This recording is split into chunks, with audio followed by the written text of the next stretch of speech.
So you try it tonight. Try it with anything in this world. The unmarried, if you desire to be married, what symbol in the world would imply that you are married? A little band in this Western world, a little band around this finger. Not around any other finger, around this finger. It doesn't have to be the biggest aspidastra in the world. Just a plain little gold ring. If you wore it there, it would imply you're married. Sleep tonight as though you wore one. Don't put your physical thumb on it. Put your imaginary thumb on it. And feel it in your imagination.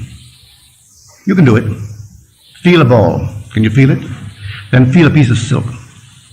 Feel this, one after the other. Can you discriminate between all these different sensations? If you can discriminate between this and a tennis ball and a baseball and a piece of silk, then you can't discriminate between nothings. They must exist, though unseen by your eyes, they still must exist. So if I can discriminate between these unseen objects, these objects, though unseen, must be real. Well, now take that and put it there. But feel when you wear it that you are proud of the one who put it there. You don't have to see what he looks like. When it's put there, you'll be proud of his name, to bear it, and you'll be proud of him. Just put it there. You know why I know that? My wife did it. She did it. Actually, she did it. One day she was in the presence of a so-called sensitive. And this one said to her, "Why did you take off your wedding ring?" She said, "I am not married." "Oh," she said, "don't fool me. You took off your wedding ring." She said, "But I'm not married." She said, "I'll even tell you his name." And she started off with Neb, Never, Never.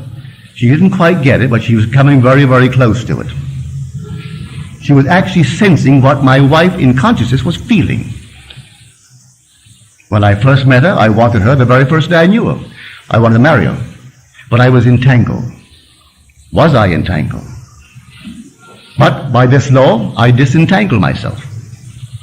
Without hurting anyone, I disengaged myself from all these complexities so that I could actually legitimately say, "Will you marry me?" But in the meanwhile, she was wearing the ring. I hadn't yet put it there, but she allowed me to put it there and slept as though I had put it there. So I tell you, unmarried ladies, if you desire to be married, maybe you don't. If you do, that's the way to do it. And it'll come out of the nowhere.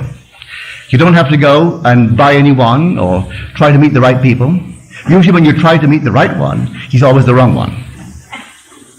So don't go searching. Those who go searching for love only make manifest their own lovelessness. And the loveless never find love. Only the loving find love, and they never have to seek for it. So you fall in love, you don't have to seek for it. You draw them. They come to you. So here, this is the power of which I speak. The power of the universe, the power that created and sustains the universe, is resident in you as your own wonderful human imagination. That's God. Don't forget it.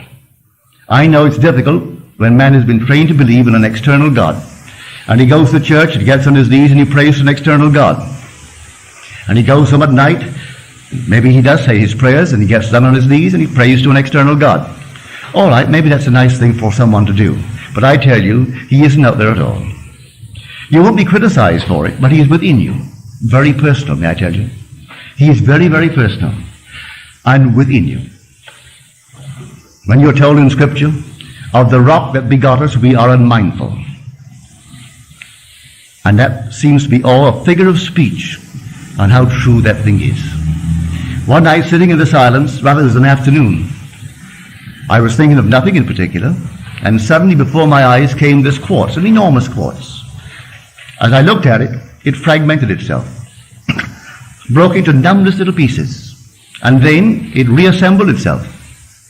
As it reassembled itself, it was not into a quartz, but into a man, seated in the lotus posture. I'm looking at this man, all seated now, perfect man. As I looked at him, I'm looking at myself. Here I am, the perceiver, observing myself, seated in the lotus posture. This deep, deep meditation. And as I became aware that I'm looking at myself, it began to glow.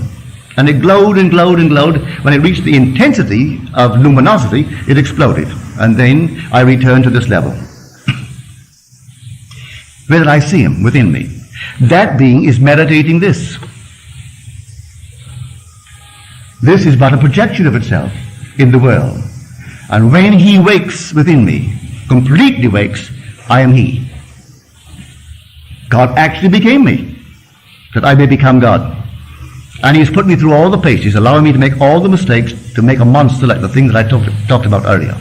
I made that, and I made a lovely one. And he allows it in his meditation. He is the dreamer in me. And he's dreaming this, and dreaming everything that I dream in this world. And when he awakes, this will cease to be, and I am he. And he is God.